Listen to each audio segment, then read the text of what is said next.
അപ്പോൾ ഇന്ന് ഞാൻ വന്നിരിക്കുന്നത് ആ 3 മുട്ട കൊണ്ട് നമുക്ക് നോമ്പ് തുറക്കാനൊക്കെ ആവുമ്പോഴത്തേക്കും ഉണ്ടാക്കാൻ പറ്റുന്ന അടിപൊളി സ്നാക്കിൻ്റെ റെസിപ്പിയുമായിട്ടാണ് കേട്ടോ. അപ്പോൾ മുട്ട ഉണ്ടെങ്കിൽ എന്തായാലും ട്രൈ ആക്കിക്കോളി, നല്ല അടിപൊളി ടേസ്റ്റ് തന്നെയാണ് കേട്ടോ. അപ്പോൾ അതിനായിട്ട് ഞാൻ വലിയ 3 സവാള എടുത്തിട്ടുണ്ട്, പിന്നെ കുറച്ച് പച്ചമുളക് എടുത്തിട്ടുണ്ട് കേട്ടോ. അപ്പോൾ അതൊക്കെ നമ്മൾ ചെറുതായിട്ടൊന്ന് അരിഞ്ഞെടുക്കുന്നുണ്ട്. ചോപ്പറിലിട്ടിട്ട് ഇങ്ങനെ ചോപ്പ് ചെയ്തെടുത്താലും മതി.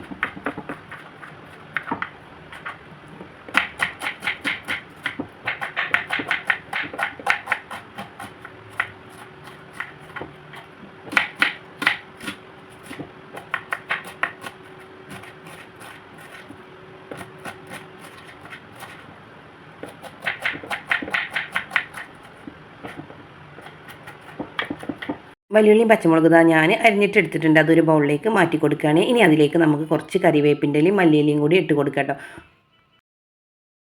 ഇനി വേണ്ടത് ആ കടലമാവും മൈദയാണ് കേട്ടോ. അപ്പോൾ നമ്മൾ കടലമാവ് ഒരു 2 കയ്യിൽ ഞാൻ അങ്ങനെ കേട്ടോ എടുക്കുന്നത്, 2 കയ്യിൽ അളവിനനുസരിച്ച് എടുക്കുന്നുണ്ട്. മൈദ അതിൽ ഇരട്ടിയായിട്ടും എടുക്കുന്നുണ്ട് കേട്ടോ.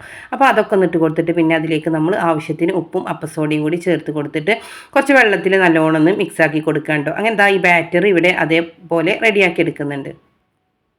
നമ്മൾ ഈ ബാറ്ററി ഒരു അരമണിക്കൂറോ 20 മിനിറ്റോ ഒക്കെ റെസ്റ്റ് ചെയ്യാൻ വെക്കാം കേട്ടോ. ഒന്ന് ജസ്റ്റ് ഒന്ന് പൊങ്ങി കിട്ടാൻ വേണ്ടിയിട്ടാണ് കേട്ടോ ചെയ്യുന്നത്. അപ്പോൾ ഇതങ്ങനെ റെസ്റ്റ് ചെയ്യാൻ വേണ്ടിയിട്ട് വെയിറ്റ് ചെയ്യുന്നുണ്ട്. അപ്പോഴത്തേക്കും നമുക്ക് ആ മുട്ട പുഴുങ്ങിയെടുക്കട്ടെ. അപ്പോൾ ഞാൻ 3 മുട്ടയാണ് പുഴുങ്ങിയെടുത്തിരിക്കുന്നത്. അപ്പോൾ ഈ 3 മുട്ട ഞാനിങ്ങനെ നടുകെ കീറിയിട്ട് പിന്നെ അത് ഒന്നുകൂടി കീറി കൊടുക്കുന്നുണ്ട് കേട്ടോ. അപ്പോൾ 4 മുട്ട കഷ്ണം ആക്കിയിട്ടാണ് കേട്ടോ ഒരു മുട്ട ചെയ്യുന്നത്.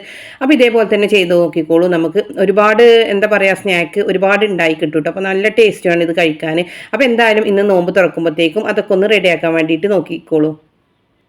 ഞാൻ എണ്ണ ചൂടാക്കാൻ വേണ്ടിയിട്ട് വെച്ചിട്ടുണ്ട്. അപ്പോൾ എണ്ണ നല്ലോണം ഒന്ന് ചൂടായി വരുന്ന ടൈമിൽ നമ്മൾ ഓരോ മുട്ടൻ്റെ കഷ്ണം എടുത്തിട്ട് നമ്മൾ ഈ മാവിലൊന്ന് മുക്കി കൊടുക്കണ്ട. അപ്പോൾ നല്ലോണം ഒന്ന് കോട്ട് ചെയ്ത് കൊടുക്കണ്ടോ, കാരണം ഈ മുട്ടമെന്ന് ഈ എന്താ പറയുക ബാറ്റർ ഇങ്ങനെ സ്ലിപ്പായി പോകും. അപ്പോൾ നമ്മൾ നല്ലോണം തന്നെ ഒന്ന് മുക്കിയിട്ട് വേണ്ടോ ഇതിൽ മുട്ട എടുക്കാൻ. എന്നിട്ട് അത് നമ്മൾ ചൂടായ എണ്ണയിലേക്ക് ഇട്ട് കൊടുക്കാൻ. അങ്ങനെ ഞാൻ 2-3 ഒരേ പ്രാവശ്യം തന്നെ ഇങ്ങനെ ഇട്ട് കൊടുക്കുന്നുണ്ട് കേട്ടോ. അപ്പോൾ നല്ല അടിപൊളി ടേസ്റ്റ് തന്നെയാണ് കേട്ടോ. അപ്പോൾ നമ്മൾ ഫ്രൈ ആയി പിന്നെ സോസൊക്കെ കൂട്ടി കഴിക്കാൻ നല്ല അടിപൊളി ടേസ്റ്റ് തന്നെയാണ്. അപ്പോൾ മുട്ട കൊണ്ട് ഒരു വെറൈറ്റി ആയിട്ട് സിമ്പിളായിട്ട് ഉണ്ടാക്കാൻ പറ്റുന്ന ഒരു സ്നാക്ക് തന്നെയാണ് കേട്ടോ ഇത്. അപ്പോൾ ഒരു ഭാഗം നല്ലോണം ഫ്രൈ ആയി വന്നിട്ടുണ്ട്. അപ്പോൾ ഇനി നമ്മൾ അടുത്ത ഭാഗം ഇങ്ങനെ മറിച്ചിട്ട് കൊടുക്കുകയാണ്. അപ്പോൾ അടിപൊളിയായിട്ട് ക്രിസ്പി ആയിട്ട് തന്നെ വന്നിട്ടുണ്ട് കേട്ടോ. അപ്പോൾ ഉണ്ടാക്കിക്കോളൂ, നല്ല അടിപൊളി ടേസ്റ്റ് തന്നെയാണ് കേട്ടോ. നമ്മൾ പറയുന്ന പോലെയല്ല, നമ്മൾ കഴിക്കുമ്പോൾ നല്ല അടിപൊളി ടേസ്റ്റ് തന്നെയാണ് കേട്ടോ. ഇന്നത്തെ വീഡിയോ ഇൻഷാ അല്ലാഹ് ഇനി പുതിയ വീഡിയോയുമായി വരുന്നത് വരെയും ഓക്കെ, താങ്ക്